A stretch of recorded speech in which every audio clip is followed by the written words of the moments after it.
special was the fact that we were there all together experiencing it as well. Just like the way we experienced the film, working on it for the first time as well. So it was nice to just experience it all together. That's actually does sound fantastic. I can only imagine. Well, I will ask this. Tell me about shooting Clerks. I know your involvement in the biopic. Tell me about how you got involved with this one. Well, Chris contacted me via Skype, probably email first, and then Skype, and we had talked extensively for many times. Him getting my take about the character and my experience, and also what we talked about earlier in the whole Jeff and I situation. It's like I was very thankful for him. He initially wanted Scott and myself to play Kevin's parents, and they were going to take us out to the UK so that we can shoot the scenes and all that kind of stuff. But unfortunately, because I am in the union here, and certain requirements and then also just flying 2 actors out to the UK is not cheap for a very small budget film that they're making. It just became a little bit impossible for him to do that. But then eventually, I think Scott still did the role here, but because I'm also living in LA, I just don't know if they just redid the whole scene with Scott still playing his dad and what they did. I don't know the logistics of what happened there, but he asked me to do the role of, oh my God, her name is just kind of... Allie Tomlin? Yes, thank you. So he asked me to do the role of Allie, which I feel, is another important character as well. So I was happy to do that as long as I was part of the project. And I just happened to be going to Jersey, forget for what, but I just happened to be there. So we borrowed my ex-sister-in-law's kitchen and shot the scene. That's pretty awesome, actually. That is pretty fun. It's actually pretty cool to actually know that you're doing something that kind of dramatizes that life for you guys at the time. It sounds pretty surreal to me, actually, almost like meta. Yeah, I haven't gotten to see the film yet because they've only had screenings in the UK as well as Florida and Jersey and New York. So I'm just kind of waiting for them to bring it over to the West Coast because unfortunately, I struggle. I struggle out here like every other actor pounding the pavement, and I couldn't necessarily get myself back east to go and see the film. Understandable, completely understandable. We actually do want to see it as well ourselves, so don't feel bad. We want to see it as well because we're interested, especially for what we do. We'd love to sit and watch this movie because it sounds like so much fun. It really does. Yeah.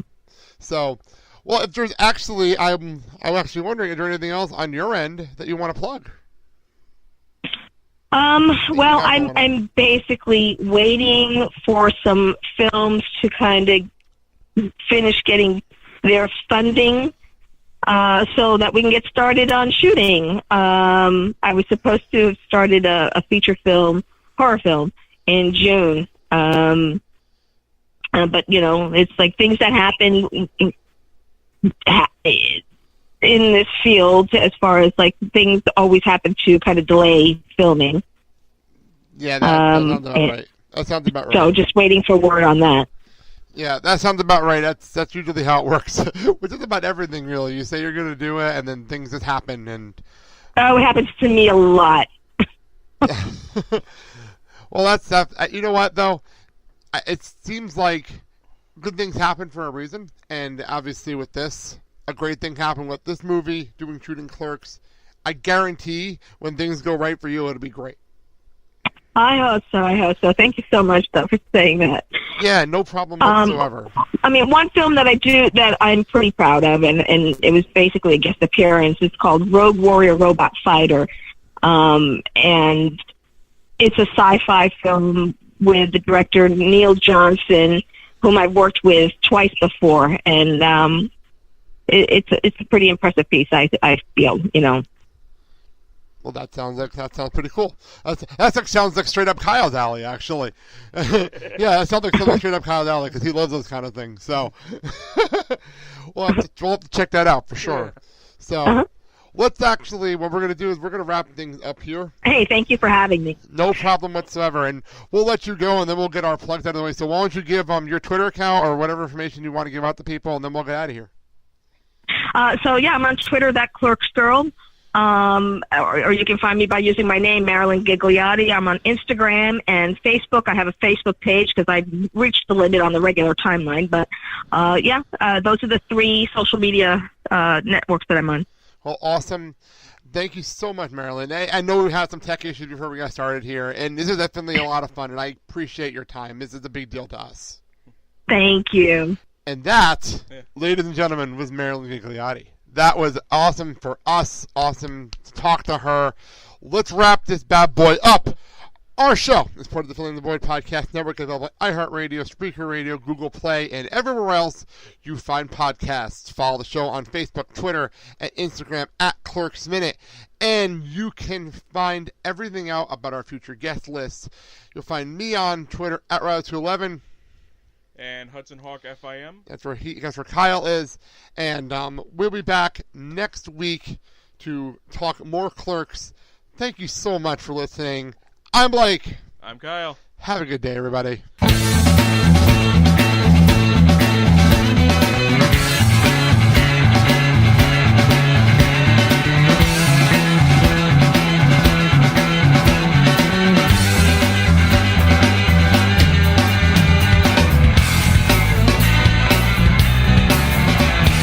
Hello, everyone, and welcome to Clerks Minute, the show where we break down the 1994 Kevin Smith classic, one berserker minute at a time. I'm Blake. I'm Kyle.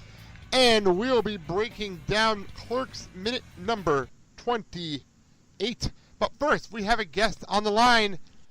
Guest, why don't you tell everybody who you are? Hey, folks, this is Scott Schiaffo, known to Kevin Smith fans as the Chuli's Gum Guy from the first Clerks.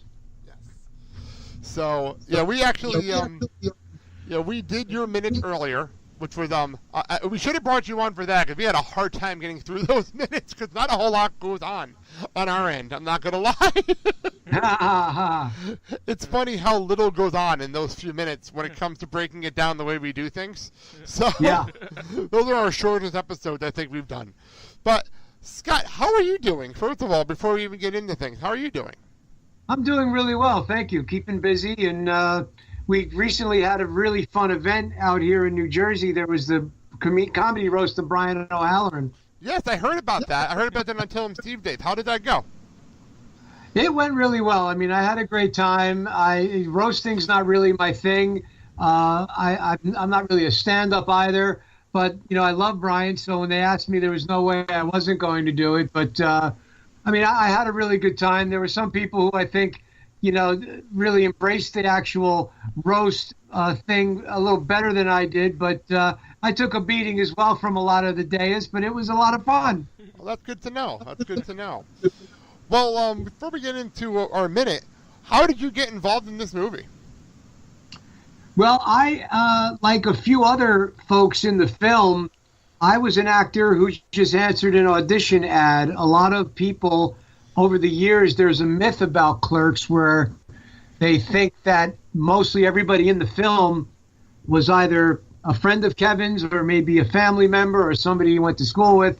But there was a good handful of us that were strangers that didn't know Kevin, that saw the ad to come down to audition to the Playhouse in Atlantic Highlands. And I lived like an hour and a half from there. So, I didn't know these guys at all personally. And I auditioned, and I was very fortunate. They liked what I did. And then they called you back to read from the script. And then the rest was history, as they say. Wow, that's actually really cool. I know you said you were the Chuli's Gum Guy. I know that's the scene that's actually kind of controversial for the original screening, for the Miramax guys. So that's actually pretty funny. Yeah, that's something I didn't really get to find out until a number of years later. I did not have the fortunate circumstance to be able to go out to Sundance when it went out to Sundance. And, I heard those stories much later because back then, you're talking really pre-internet, pre-cell phone. Things were pretty archaic and things were either in newspapers or clips or here and there or, the internet was still very new. So communication wasn't what it was. So I didn't find out till years later that, one of the Weinsteins had taken a real exception to the whole anti-smoking rant and almost, was a deal breaker for the film. Yeah, it's crazy when you think about it looking back.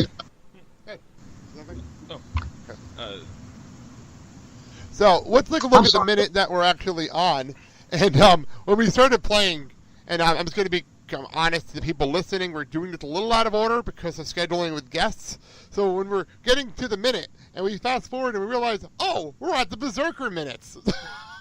Is that what we are right now? We are at Berserker. And so we start the minute off with Jay and Silent Bob standing outside. And who's the girl they're talking to, Kyle? Did you catch the name?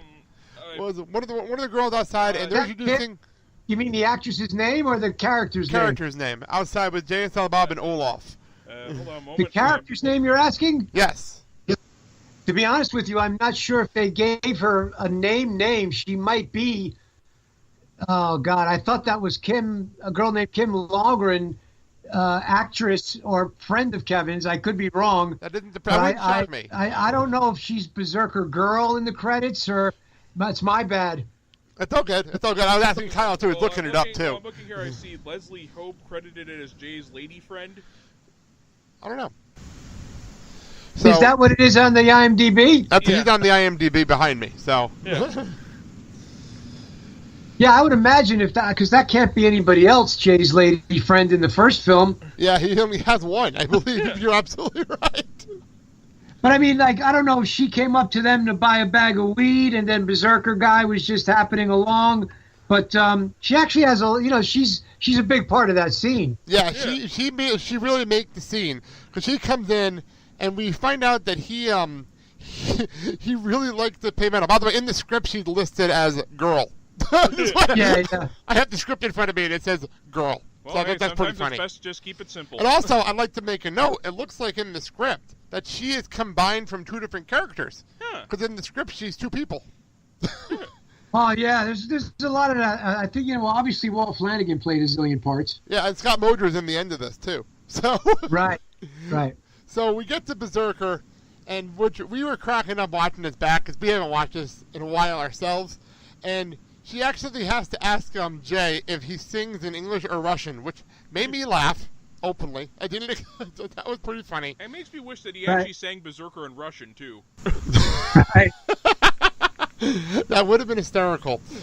And then he breaks into, and reading this is even more bizarre than hearing it because I have it in front of me on the screen here, and I know Kyle loves reading from the script, so you can read Olaf's part, Kyle, if you wish. Me. My love for you is like a truck berserker.